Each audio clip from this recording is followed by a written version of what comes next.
With that, we move directly into our Quality Forum, a very, very special addition to the annual conference.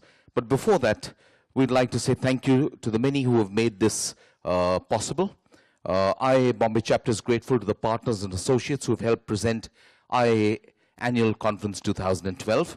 To Teammate, our gold partner, Autotime, PwC Productivity, and SSPL, our silver partners, Axis Risk Consulting, KPMG Laser, and Concord Academics, our associate partners, the Bombay Chamber of Commerce and Industry, Goodnight, Verita, Ernst & Young, Deloitte, Bookland International, and SAP, our supporters and training partners. Thank you to each and every one of you.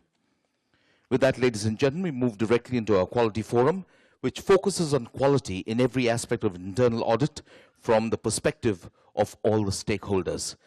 Moderating the Quality Forum is Burzan Dubash, Senior Partner and Executive Director, Axis Risk Consulting. Burzan joined Axis, a 100% subsidiary of Genpact, as part of the initial team in 2005 and is currently a senior partner. He is responsible for the India practice and also spearheads Axis's foray into China and the Middle East markets. He serves as the engagement partner for clients within the telecom, technology, services, logistics, and hospitality sectors. He has worked in several global engagements across North America, Western Europe, and Asia, and prior to joining Axis, he spent 12 years with Arthur Andersen and Ernst & Young. Burzan is a chartered accountant and a certified fraud examiner. He is also a Fulbright Fellow, having completed the Fulbright Nehru CIA Fellowship Program. And to introduce the panelists and take us to the discussions, it's over to you, Burzan. Burzan Dubash. I invite my fellow panel members, Mr. Mirza, Mr. Sundaram, Mr. Nazareth, and Mr. Ghosh. Come on, ladies and gentlemen, I think we can applaud our panelists. There's a deadly silence here.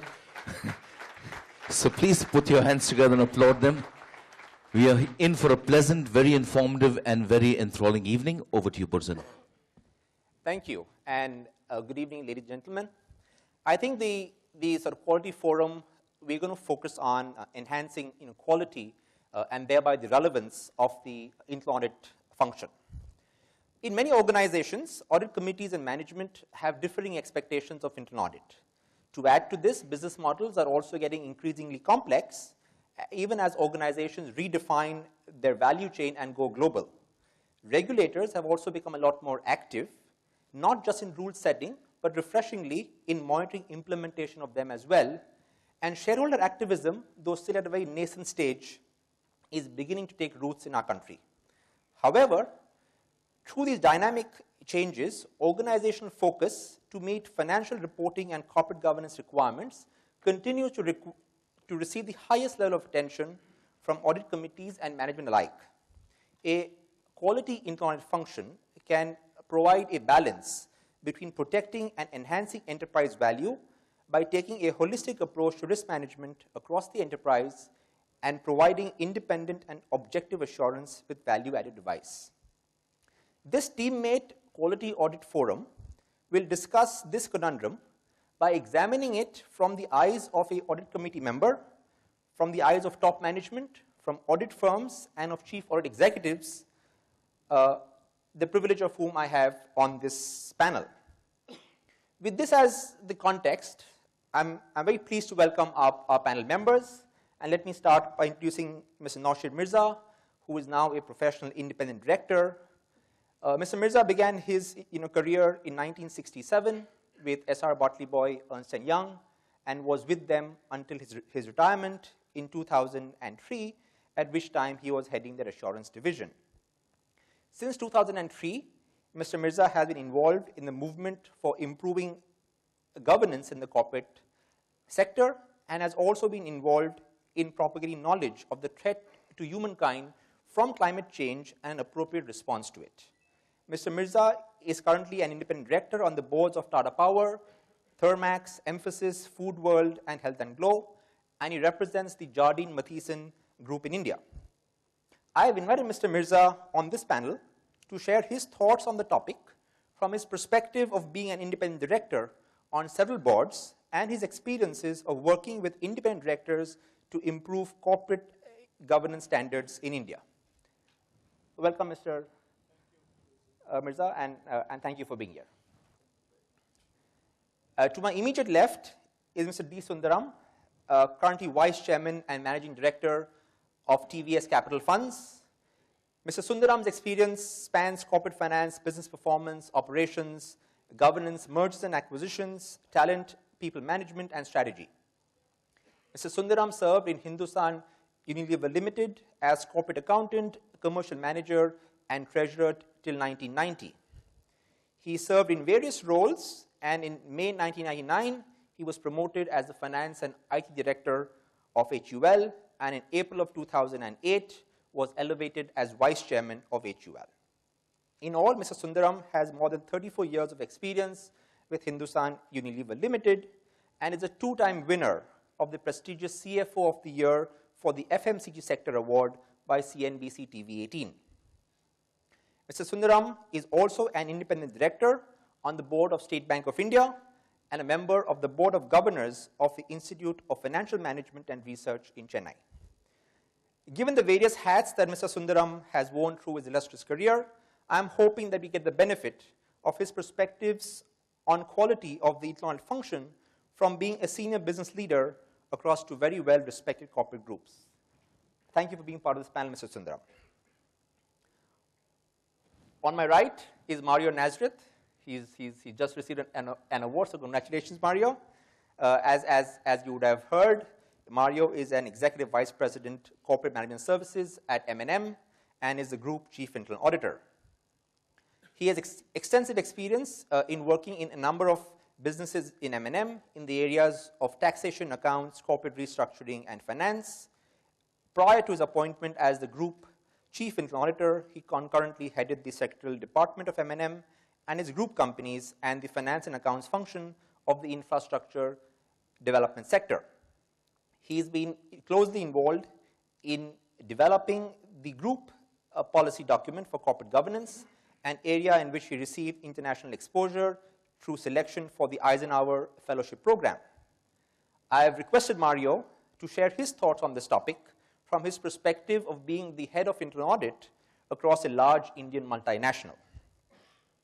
And last but not the least, to my extreme right, I have Mr. Deepak Ghosh, who's on the Board of Advisors of the Institute of Internal Audit Bombay chapter and is a leader for the quality services. He is also a senior advisor of the ERS group at Deloitte, where he provides thought leadership and guidance in the areas of risk management, internal control, internal audit. He was the Chief Audit and Risk Officer at Tata Chemicals from 2000 to 2006, prior to which he was a CFO at Tata SSL Limited. Deepak also brings a very unique perspective to this panel by virtue of him being part of the IIA Inc. quality assessment team, which evaluated the Reserve Bank of India internal function in the award of which we just saw recently, and is an accredited quality assessor. And we hope to get the benefit of his perspectives from seeing the various internal functions from a very close lens. Thank you, Deepak, for being part of this panel. So, just to set the context for the discussion that we hope to have this evening over the next 50 odd minutes. As we all aware, and as we've heard through the morning sessions, internal audit plays a key role as an essential pillar for corporate governance, working with management, the board, and the external auditors. As a result, internal audit functions are being upgraded and given even greater visibility and responsibility in organizations. Internal auditors have long sought greater prominence for their roles, but increased focus and attention brings with them the responsibility to deliver on heightened expectations. And internal audit functions must respond to the demands of this new environment and the evolving needs of their stakeholders by raising the bar and moving to the next level.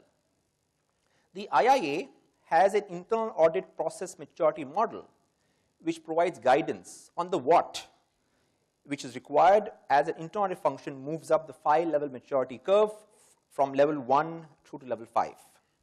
Standard 1300 of the IIA requires the Chief Audit Executive to develop and maintain a quality assurance and improvement program that covers all aspects of the internal audit activity. Standard 1311 and 1312 requires ongoing internal assessment and an external certification of the same once every 5 years, respectively. During early 2009, a survey was conducted by KPMG and the Bombay Stock Exchange titled The Evolving Face of Internal Audit in India. Amongst the more significant findings from this survey was an overwhelming consensus on formalizing practices to assess IA performance and quality. A significant majority, almost 69% of the respondents, indicated that they do not undertake an external quality assessment of their internal function at periodic intervals. A staggering 39% of organizations represented by the survey did not carry out an independent review of the internal reports prior to their issuance. And nearly half of them do not survey their key stakeholders upon completion of audits. In fact, the top metric which was used to assess the effectiveness of internal audit was completed audits in comparison to audit plan and significance of audit findings. What was also reported, but not much of a surprise, was the least used metric, and which was how did the internal audit plan support key business initiatives, and how did you incorporate the results from auditee and stakeholder surveys into planning your internal audit plan. So it might appear from these findings that many internal audit functions amongst Indian corporates may not have made the progress up the quality path. This, coupled with what we have heard this morning, might suggest that internal audit functions may not have achieved relevance and its rightful place at the top table within their respective organizations. With this as a backdrop, I would now request the panel members to share their opening remarks around their thoughts and perspectives around the quality of the internal audit function that they get to see through the roles that they play and how that impacts the relevance of the function. It would also be very useful for the audience to get your thoughts on what you think could be done differently or leading practices that you may have seen or practiced yourselves that our audience might consider emulating. So, with that, if I may start with Mr. Mirza, to give his perspective, really from being the top down of being an independent director and working with other independent directors as well. Thank you, Burzin. As a member of audit committees, chairman, who's got to plod through many, many pages of internal audit reports, at the end of every quarter, because these come out and you've got to read through many pages of this stuff, and then finally, of course, take it through the meetings. In the context of quality, it's only fair to assess performance, quality, etc., if you are clear as to what your expectations of the internal auditor are. And my experience has been that virtually no director on the audit committees is clear as to what really he wants from his internal auditors. And I pose the question in a somewhat simplistic way. I say, do you want the internal auditor to focus on controls that look at financial reporting, commercial issues, or do you want him to look at controls that are relevant to management of risk? Or even beyond that, do you want your auditor to come back to you on reporting areas of efficiencies, economies of operations, things like that? And the first response, of course, like any greedy child in a sweet shop, is we'd like all of that. Then on reflection, they seem to think that, well, efficiency, economy, we don't think the internal auditors even possess the competence. And where it has been requested, it's been my experience that management gets is that these are all, the suggestions are either the ones we ourselves gave to the internal auditor and all he's doing is bringing back to us our ideas, or that we've tried this long ago, it doesn't work. So it's a waste of time, and please don't ask the internal auditor to tell us about how we can improve our operating performance. Let him stick to controls. And on controls, as I said to you, there are different levels. Because I have only 5 minutes to introduce my issues. The issue of risk management. Again here, there's confusion, not with the internal auditors. There's confusion with directors. Who is responsible for management of enterprise risk, overall risk? Is it the audit committee or is it the board? And there's roughly an equal division with those who are the proponents that it's the audit committee's function is, because there's such a lot of literature which says the audit committee should look at risk and so on and so forth. But all the decisions that land an enterprise in new risks, in greater risks or lesser risks, are made at board level. They are not made at the audit committee level. Indeed, the audit committee makes no decisions. It shouldn't make decisions. It's the board that makes decisions. And so it is the board that creates risk or doesn't create risk, because they're strategic decisions. And there is again a lack of clarity. And if the internal auditor's role is total enterprise risk, then the internal auditor should report to the board of directors on that aspect, not to the audit committee, so that the board remains aware of what the risks are, how each decision is going to either increase a risk or reduce a certain risk, which often is not considered. So with that, I think, Burzen, I've just brought up the 2 or 3 issues that, that concern this. Thank you, Mr. Mirza. If I can now have Mr. Sundaram give his perspective or maybe respond to some of what Mr. Mirza has said. I think we'll respond in course of in the evening. I think Naushad has raised some extremely interesting point. And Naushad, I must also say that I sit on the audit committee of some of the companies, and I'm also the chairman of some of the audit committees. So I think we must have some interesting discussion. I just want to give you some perspective as to how a CEO, having interacted with them and having occupied some position for a while, one looks at internal audit function. I just want to make 5, 6 points which you might want to sort of consider and internalize.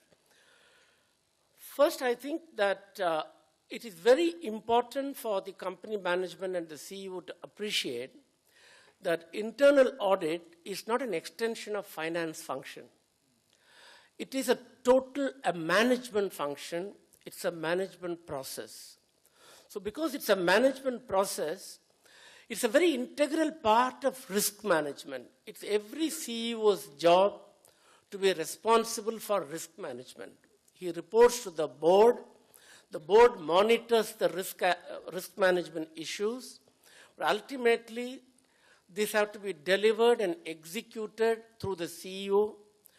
And internal audit is a very critical input for the CEO to understand how the risk management and risk aspects of the business are played out. So it's a very, very critical. I'm a great fan of internal audit, the kind of role that it can really play, particularly in the aspect of risk management. That's one point I just want to put before you.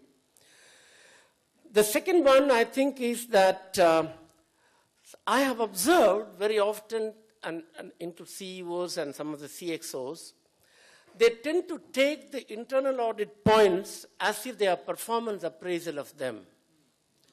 There's a huge element of confrontational behavior when an internal auditor raises issues with them. I think a CEO and his team must learn to rise above that. Internal auditor provides a very constructive challenge. In my younger days as an accountant, I used to take the internal audit remarks too personally. And I used to fight with them tooth and nail. Because my objective was to say that I got a clean audit report.